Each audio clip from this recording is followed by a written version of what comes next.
بسم اللہ الرحمن الرحیم۔ السلام علیکم۔ مشہور زمانہ ناول بازیگر کی اب تک آپ 66 اقساط سماعت فرما چکے ہیں۔ پیش خدمت ہے اب قسط نمبر 67۔ مجھے نہیں معلوم کیا ہوا، میرا جسم مفلوج ہو گیا تھا۔ ابا جان نے جھپٹ کے سونیا کو مجھ سے چھین لیا تھا۔ انہوں نے اسے فوراً برتھ پر لٹا دیا۔ ان کی چیخ سن کے مارٹی، زورا اور بمل آنن فانن اوپر چڑھ آئے تھے۔ میں گنگ نظروں سے سب کچھ دیکھ رہا تھا۔ آتے ہی انہوں نے دروازہ بند کر دیا اور سب سونیا کے گرد گھیرا ڈال کے بیٹھ گئے۔ اسی دم پیرو میری طرف لپکا۔ راجا، اس کی سنسناتی ہوئی آواز میرے کانوں میں پڑی۔ وہ مجھے جھنجھوڑ رہا تھا۔ جلدی بول، کون ہے یہ سونیا ہے۔ میری زبان ٹھٹر گئی۔ سونیا؟ کون سونیا؟ اب ان کو جلدی بول۔ یہ جیلر صاحب کی لڑکی سونیا ہے، میں نے ہانپتے ہوئے کہا۔ اسے کیا ہو گیا ہے؟ تو کیسے جانتا ہے اسے؟ میں اور وہ مجھے ہر چیز گھومتی نظر آ رہی۔ دیری نہ کر، وہ غصے سے بولا۔ مجھے جھٹکے دینے لگا۔ میں نے اسے نہ جانے کیا بتایا۔ ٹھیک ہے راجا، وہ میری کمر تھپ تھپاتے ہوئے بولا۔ اسے کیا ہو گیا دادا؟ کچھ نہیں راجا، ابھی ہوش میں رہنا، ایک دم ہوش میں۔ وہ تیزی سے بمل کی طرف پلٹ گیا۔ بمل سونیا کے پیر پکڑے پاگلوں کی طرح اسے پکار رہا تھا۔ زورا نے بدقت تمام اسے کھینچ کے سونیا کے پاس سے ہٹایا۔ بمل مجھ سے آ کے چمٹ گیا اور پھوٹ پھوٹ کے رونے لگا۔ میری آنکھیں سرد پڑی تھیں۔ میں بے حس و حرکت کھڑا انہیں دیکھتا رہا۔ مارٹی نے ساری کھڑکیاں گرا دی تھی۔ ابا جان نے سونیا کو چادر سے ڈھانپ دیا۔ چند لمحے ابا جان اور پیرو اس کے سرہانے بیٹھے سرگوشیاں کرتے رہے۔ ابا جان کے چہرے کا رنگ سفید پڑ گیا تھا۔ کسی تاخیر کے بغیر انہوں نے سامان اور جیبیں ٹٹولنا شروع کر دیا۔ نوٹوں کی بہت سی گڈیاں انہوں نے پیرو کے حوالے کر دی۔ پیرو نے انہیں میری جیبوں میں ٹھونک دیا اور کچھ زورا اور مارٹی کی طرف پھینک دی۔ زورا دروازے پر پشت کر کے ہینڈل تھامے کھڑا تھا۔ ادھر مارٹی نے سامان سمیٹ لیا تھا۔ اسی وقت پیرو بمل کے پاس آیا۔ اب ان کی بات دھیان سے سنو۔ اس نے بمل کا بازو تھام کے تیز لہجے میں کہا۔ ابھی اپنے کو باندھ کے رکھو بابو صاحب۔ وہ چلا گیا، پر تم کو ابھی اپنے کو ٹھیک رکھنا ہے۔ ابھی پولیس آئے گا، سمجھا؟ ادھر پولیس آئے گا۔ وہ اس کی آنکھوں میں آنکھیں ڈال کے کہہ رہا تھا، جیسا ہوا ہے ان کو ویسا ہی بولنا۔ ان لوگوں سے کچھ مت چھپانا، ایک بات بھی نہیں۔ اپن لوگ ادھر سے نکل رہا ہے، ادھر اپنے رہنے سے اور الٹا ہو جائے گا۔ اور ایک دم فکر نہیں کرنا، سب ٹھیک ہو جائے گا، سب ٹھیک ہو جائے گا۔ اور تم بھی راجا۔ وہ میرے گالوں میں انگلیاں گاڑ کے بولا۔ بڑا صاحب ادھر اکیلا ہے، اس کو پریشان مت کرنا۔ وہ یہ کہتا ہوا سامان اٹھا کے نیچے اتر گیا۔ چلتے چلتے بھی وہ ہاتھ کے اشارے سے مجھے اور بمل کو تلقین کرتا رہا۔ ان کے جاتے ہی ابا جان نے کھڑکیاں اوپر کر دی اور بمل کے پاس آ کے بیٹھ گئے۔ انہوں نے اس کے ہاتھ پکڑ کے سینے سے لگا دی۔ بمل ان کے شانے سے لگ کے بلکنے لگا۔ کچھ ہی دیر میں گاڑی ریگنے لگی اور پچھلے ڈبے ابھی پلیٹ فارم کے کنارے تک آئے ہوں گے کہ ابا جان نے اٹھ کے زنجیر کھینچ دی۔ اچانک پہیے گھسٹنے کا شور بلند ہوا۔ گاڑی جھٹکے لیتی ہوئی رک گئی۔ جیسے ہی گاڑی ٹھہری، ابا جان نے دروازہ کھول کے چلانا شروع کر دیا۔ ڈاکٹر، ڈاکٹر، کسی ڈاکٹر کو بلاؤ۔ وہ مسلسل چیخ رہے تھے۔ مجھے کچھ نہیں سوجھ رہا تھا کہ وہ کیا کر رہے ہیں۔ انہیں چیختے دیکھ کے میں بھی دروازے کی طرف لپکا۔ میں نے غیر ارادی طور پر نیچے اترنے کے لیے قدم بڑھائے ہی تھے کہ ابا جان نے مجھے روک لیا اور کوہنی مار کے اندر کی جانب دھکا دے دیا۔ سورج ڈوبنے کے قریب تھا۔ بہت سے مسافر نیچے اتر آئے تھے۔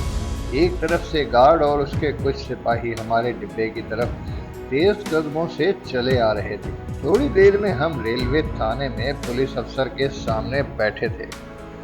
ہمارے ارد گرد سپاہی کھڑے تھے۔ تھانے کے گیٹ پر لوگوں کا ہجوم اکٹھا ہو گیا تھا۔ قریب ہی اسٹریچر پر سونیا لیٹی تھی اور میز کے اس طرف بیٹھا ہوا بھاری جسم گندمی رنگت کا ایک ادھیڑ عمر پولیس افسر ابا جان سے سوالات کر رہا تھا۔ یہ کس کے ساتھ ہے؟ उसने स्ट्रेचर की तरफ इशारा करते हुए दृष्टि से पूछा। अपने ही साथ समझिए, अब्बा जान ने अटकते हुए जवाब दिया। क्या हुआ है से? खुदा जाने क्या हो गया, अचानक, बिल्कुल अचानक। अब्बा जान की आवाज डगमगा रही। नाम? पुलिस अफसर ने सर्द लहजे में पूछा। आपका नाम? सफदर अली। अब्बा जान बेताबी से बोले। अगर आप ये सब कुछ बाद में पूछ लीजिएगा, पहले किसी डॉक्टर को बुलाइए।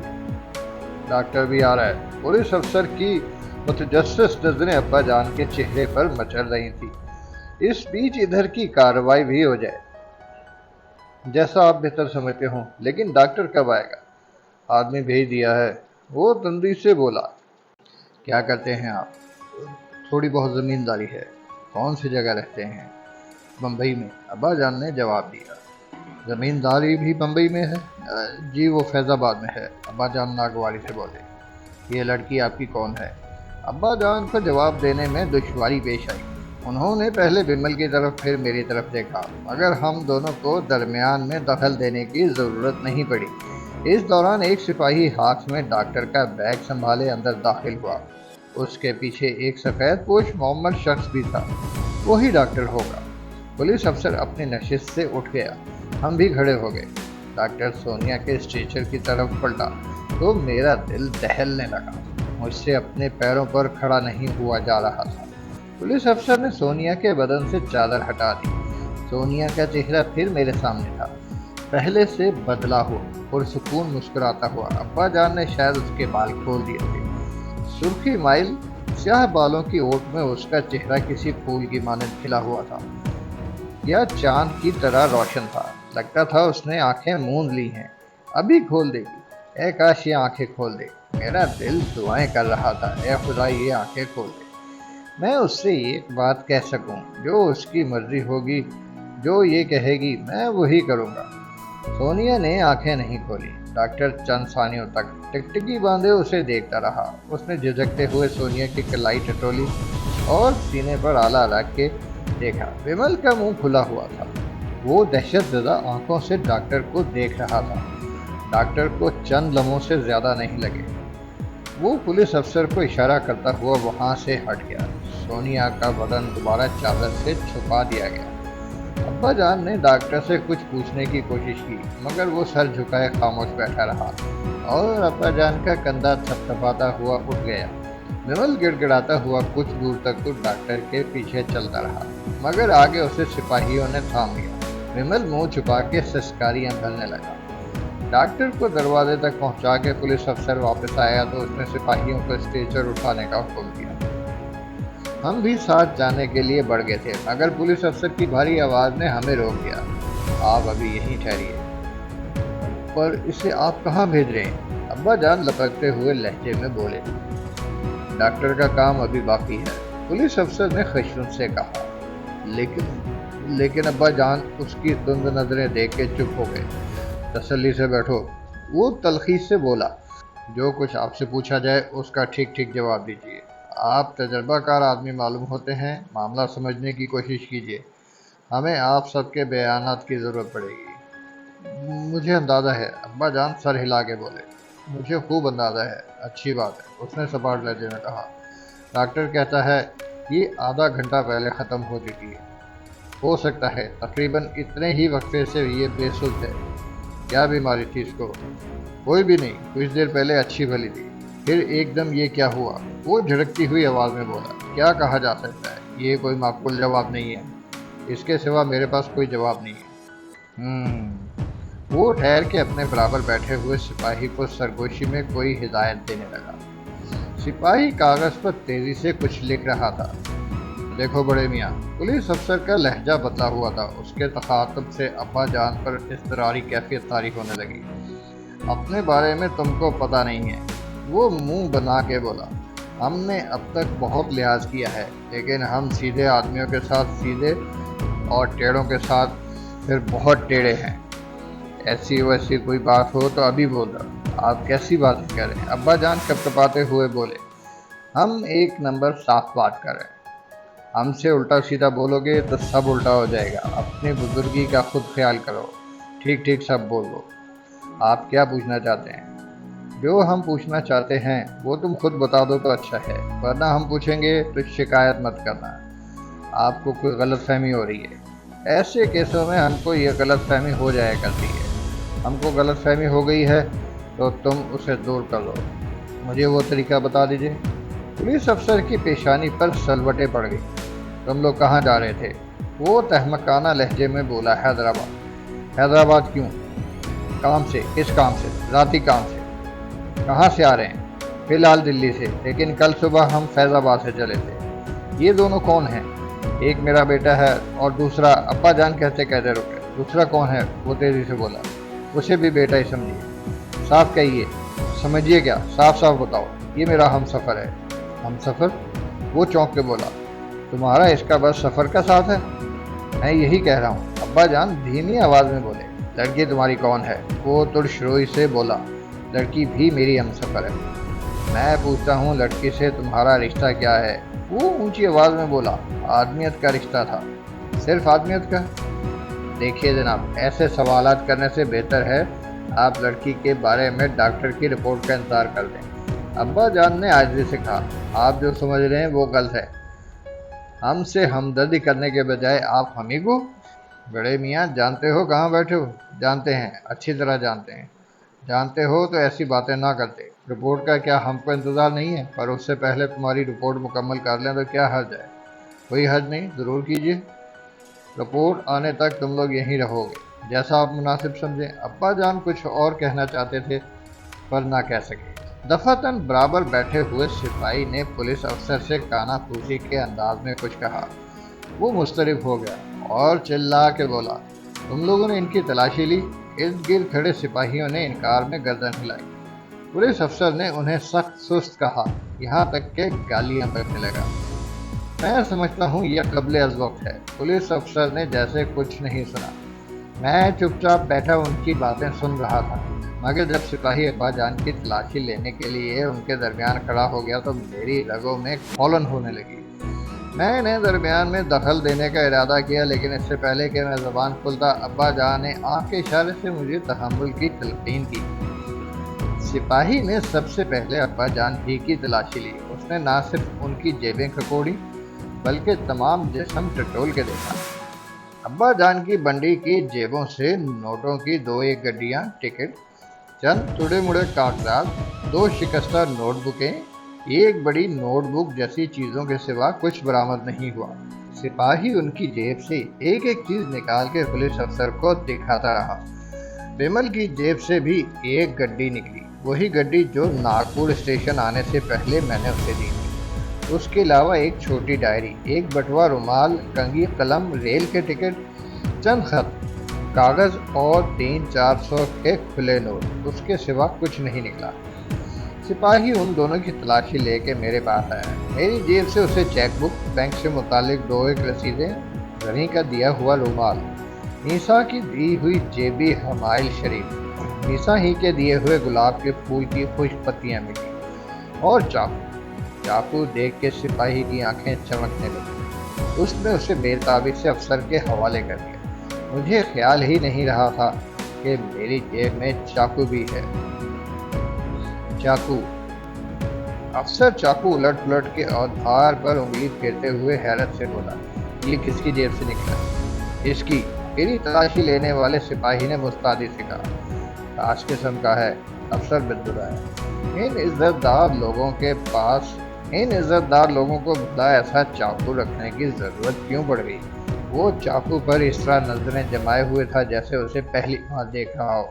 میں چپ رہا۔ سپاہی کا ہاتھ میرا جسم ٹٹولتے ہوئے میرے گلے تک پہنچ گیا تھا۔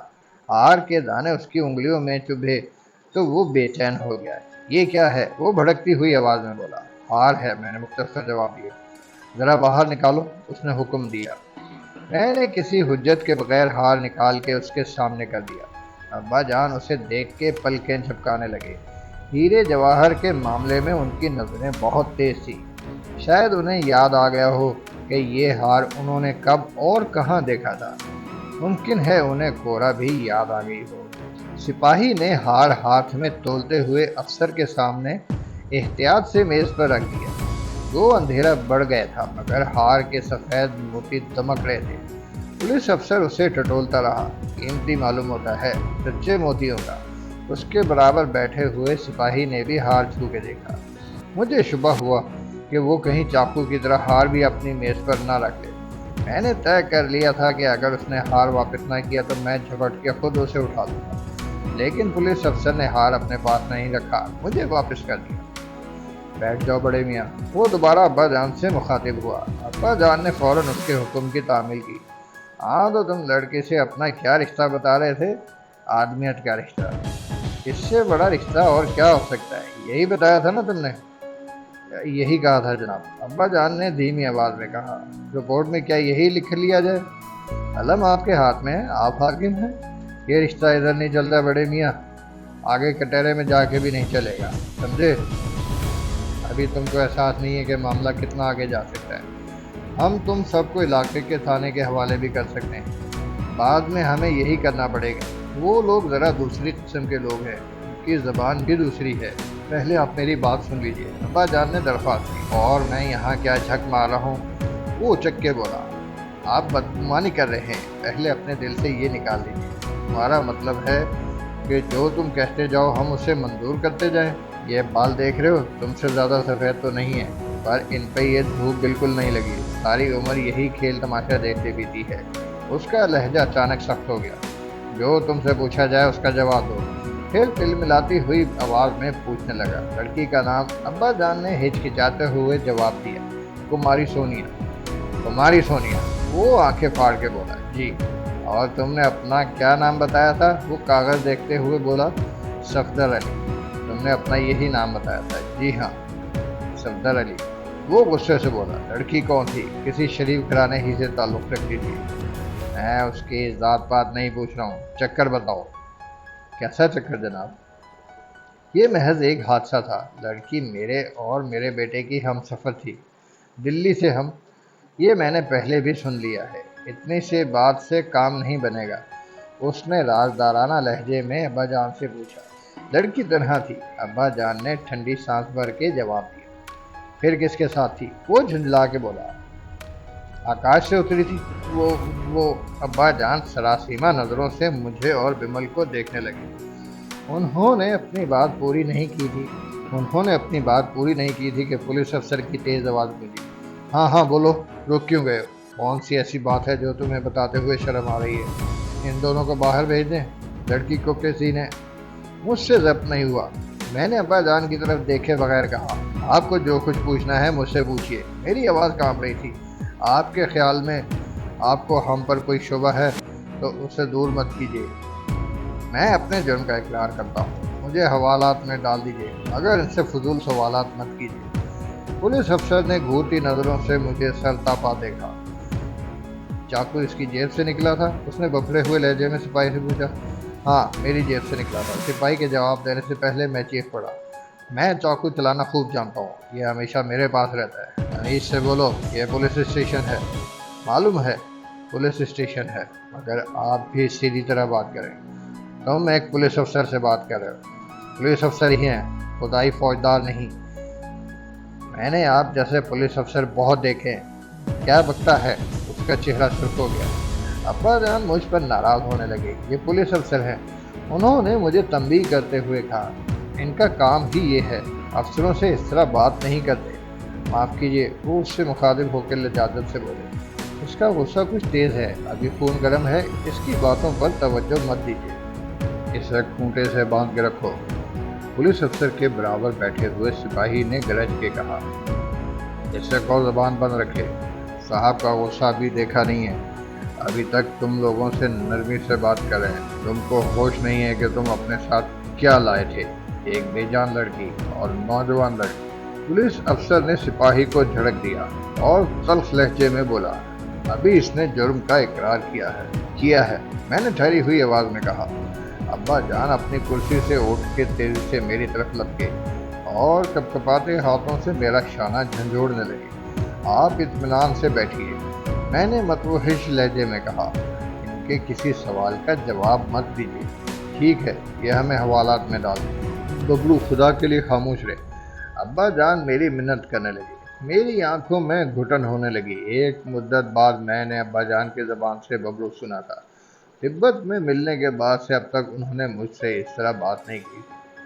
اپنی جگہ بیٹھو بڑے میاں، پولیس افسر نے دھتکارتے ہوئے لہجے میں ابا جان کے مخاطب کیا۔ یہ ٹھیک کہتا ہے، تم چپ رہو، ابھی اس سے ہم ہی کو دو باتیں کر لینے دو۔ جناب اس کا کہا درگزر کر دیجیے، ابا جان نے فریاد کی۔ میں آپ سے پھر درخواست کرتا ہوں، آپ میڈیکل رپورٹ کا انتظار کر لیجیے۔ ابا جان میرے پاس ہی کھڑے رہے۔ وہ تو جب آئے گی دیکھیں گے، میں اس کے لیے ہتھکڑیاں منگواتا ہوں۔ ابھی اس نے کیا اعتراف کیا ہے؟ وہ طیش میں بولا۔ آپ کے پاس اس کے سوا کیا رکھا ہے؟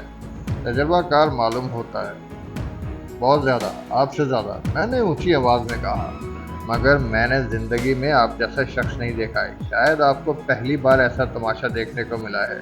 مجھے آپ ایک پولیس افسر سے زیادہ مداری معلوم ہوتے ہیں۔ ان دونوں کو چھوڑ دیجئے، مجھے گرفتار کر لیجیے۔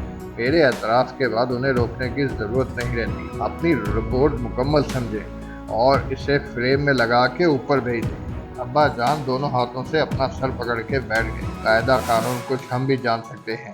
ہم آپ کے پاس اس لیے نہیں آئے تھے کہ آپ اس طرح کی باتیں کریں گے اور چھان بین کیے بغیر، سوچے سمجھے بغیر جو منہ میں آئے گا کہتے رہیں گے۔ اگر آپ کی کوئی لڑکی ہوتی اور یہ سب کچھ آپ کے ساتھ پیش آتا، ہماری جگہ آپ ہوتے تبھی کچھ جان سکتے تھے کہ بہت سی باتیں زبان پر نہیں لائی جا سکتی۔ نہ معلوم کون کس عالم میں آپ کے پاس آتا ہے، کون سے کانٹے اس کے سینے میں چبھے ہوتے ہیں۔ آپ کو اس لڑکی کے بارے میں الٹی سیدھی باتیں کرنے کا کوئی حق نہیں ہے، نہ سوچنے کا۔ وہ چلی گئی ہے، لیکن اس کے پوچھنے والے موجود ہیں۔ جو باتیں آپ کی سمجھ میں نہیں آ سکتی، انہیں آپ کیوں جاننا چاہتے ہیں؟ آپ کے پاس ایک ہی لاٹھی ہے، ایک ہی پیمانہ ہے، یہ کچھ نہیں جانتے۔ میں نے ابا جان کی طرف اشارہ کرتے ہوئے کہا۔ انہوں نے جو کہا ہے اس سے زیادہ انہیں معلوم نہیں ہے، پر میں جانتا ہوں کہ وہ کون تھی۔ وہ میرے ساتھ تھی، میں اسے برسوں سے جانتا ہوں۔ وہ ایک ایسے گھر کی لڑکی تھی جہاں سر اونچے، نگاہیں نیچی رکھی جاتی تھیں۔ وہ کسی گھر کی ناموس تھی۔ وہ اتنی پاک، اتنی اچھی تھی کہ اس کے متعلق بدگمانی کرنا گناہ ہے۔ اس کی اجازت آپ کو نہیں دی جا سکتی۔ آپ کم سے کم اتنا کر سکتے ہیں کہ خاموش رہیں۔ آپ کو ایک مجرم کی تلاش ہے، میں سامنے موجود ہوں۔ کیا اتنا کافی نہیں کہ مجرم آپ کی دسترس میں ہے؟ ایسی ویسی غیر ضروری باتوں سے آپ کو کیا ملے گا؟ وہ میرے بازوؤں میں ختم ہوئی تھی، میرے لیے، سب کچھ میرے لیے۔ میری آواز جھرجھرانے لگی۔ کسی کا قصور نہیں ہے، میرا قصور ہے، مجھے اس کی سزا دیجیے۔ ان لوگوں کو جانے دیجیے۔ وہ میں ہی تھا، یہ نہیں تھے۔ ضرورت پڑی تو میں آپ کو اپنا ریکارڈ بھی بتا دوں گا۔ اس سے آپ کی کچھ تسلی ہو جائے گی کہ آپ نے ٹھیک آدمی کے ہاتھوں میں ہتھکڑیاں ڈالی ہیں۔ میرے خاموش ہو جانے کے باوجود پولیس افسر دیر تک مجھے گھورتا رہا۔ سپاہی ہتھکڑیاں لیے سامنے کھڑا تھا۔ میں نے اس کے آگے ہاتھ بڑھا دی۔ ابھی سپاہی نے مجھے ہتھکڑی نہیں پہنائی تھی۔ وہ پولیس افسر کے حکم کا منتظر تھا کہ بمل ہذیان بکنے لگا۔ نہیں نہیں، ٹھہرو ٹھہرو، وہ چیختے ہوئے بولا اور سپاہی پر جھپٹ پڑا۔ اس نے اپنے ہاتھ اس کے آگے کر دیے۔ میرے ہاتھوں میں، میرے ہاتھوں میں، وہ دیوانگی سے بولا۔ انہیں میرے ہاتھوں میں ڈال دو۔ وہ ان کے ساتھ نہیں، میرے ساتھ آئی تھی، برادوان سے۔ میں اسے برادوان سے لایا تھا۔ ہم دونوں حیدرآباد جا رہے تھے۔ یہ لوگ بس اتفاقاً، بالکل اتفاقاً ہمیں مل گئے تھے۔ میں تمہیں بتاتا ہوں، وہ برادوان کے ایک بہت بڑے گھر کی لڑکی ہے۔ اس کے باپ بہت بڑے افسر ہیں۔ وہ میرے ساتھ اپنے گھر والوں کی اجازت کے بغیر جا رہی تھی۔ ہم دونوں کے پاس اس کے سوا کوئی چارہ نہیں تھا کہ ہم گھر ہی چھوڑ دیں۔ یہ لوگ ہمیں دلی میں ملے تھے، گاڑی میں، اسٹیشن پر۔ بمل سانس لیے بغیر کہتا رہا، سب میرا قصور ہے۔ نہ میں اسے گھر سے لاتا اور نہ وہ اس طرح روٹ کے جاتی۔ وہ بین کرنے لگا۔ میں نے اس کی زبان بند رکھنے کی بہت کوشش کی، لیکن بمل اپنے آپے میں نہیں رہا تھا۔ اس کی آنکھوں سے بے تحاشا آنسو ابل رہے تھے۔ آواز پھنسی ہوئی تھی، اسے جیسے خود معلوم نہیں تھا کہ وہ کیا کہہ رہا ہے۔ نہ جانے کیا کیا بکے جا رہا تھا۔ بیٹھو بیٹھو، شور مت مچاؤ، پولیس افسر نے گرج کے کہا اور سپاہیوں کو حکم دیا کہ اسے قابو میں رکھیں۔ पुलिस अफसर ने गरज के कहा और सिपाहियों को हुक्म दिया कि उसे काबू में रखें। इंस्पेक्टर साहब, ये सब गलत कह रहे हैं। मुझे फांसी दे दीजिए, मुझे सूली पे लटका दीजिए। मैं जिंदा रहना नहीं चाहता, उसके बगैर मैं जिंदा रह भी नहीं सकता। इनका कोई दोष नहीं है। ये न जाने कहाँ जा रहे थे। इनसे कुछ मत पूछिए। सारा कमरा उसकी बिलखती आवाजों से गूंज रहा था। बैठो। पुलिस अफसर ने खुद कुर्सी से उठ के उसे बिठाने की कोशिश की। औसान में रहो, जो कहना चाहते हो रसान से कहो। मुझे कुछ नहीं कहना, आपसे मेरी सिर्फ एक विनती है। वो गिड़गिड़ा के बोला, मुझे उसके साथ ही जला दीजिए, मैं उसके साथ। धीरज रखो, पुलिस अफसर ने ठहर ठहर के कहा। तुम कहते हो कि वो तुम्हारे साथ थी? हाँ, मेरे साथ। विमल सीने पर हाथ मार के बोला, हम बरादवान से आ रहे थे। बरादवान से? तुम बरादवान में रहते हो? जी, वो हिचकियों के दरमियान बोला। 5 दिन पहले हम बरादवान से चले थे। इन दिनों में कहाँ रहे? पटने, लखनऊ, दिल्ली से हम हैदराबाद जा रहे थे। फिर क्या हुआ? विमल ने अपने बाल खसूट किए। मुझे उसके सामने रहना ही नहीं चाहिए था। मुझे उसी वक्त हट जाना चाहिए था जब उसने अपने देवता को देखा था। मैंने ही उसके लिए मुश्किल पैदा कर दी थी। मुझे उसका ख्याल रखना चाहिए था कि मेरे सामने होने की वजह से वो कितनी उलझन में घिर गई होगी। मैं चला जाता तो ये सब कुछ ना होता। मेरा क्या काम रह गया था जो मैं उसके सामने मौजूद रहा? तुम क्या कह रहे हो? यही बात थी इंस्पेक्टर साहब, यही बात थी। मैं बिल्कुल सच कह रहा हूँ, मेरी बात का यकीन कीजिए। तुम्हारी बातें बिल्कुल समझ में नहीं आ रही। खुल के बताओ। आपकी समझ में कुछ नहीं आएगा। आप कुछ मत पूछिए। वो दीवानों की मानंद चिल्लाने लगा। वो कहाँ है? उसे आपने कहाँ भेज दिया है? मुझे उसके पास ले जाइए। सिर्फ एक बार के लिए मैं उससे माफी मांगना चाहता हूँ। वो कहाँ है इंस्पेक्टर साहब?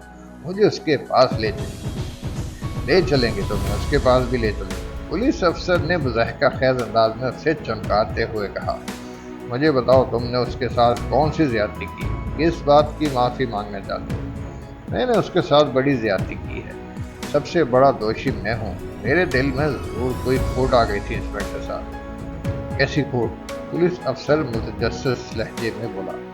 तुमने उसे धोखा दिया था? नहीं। वो वहशत से अपना सर झटकने लगा। फिर तुमने क्या किया? पुलिस अफसर ने चुलबुलेपन से पूछा। तुम कहते हो तुम उसे भगा के लाए थे। ऐसा मत कहिए, विमल हज़ियानी अंदाज में बोला। वो देवी थी। 5 दिन तक तुम उस देवी के साथ रहे तन्हा। तुमने उसके साथ जरूर हुई। पुलिस अफसर अपनी ओछी बात पूरी नहीं कर सका था कि विमल ने उसका गिरेबान पकड़ लिया और उसके मुंह पर तमाचे मारने लगा।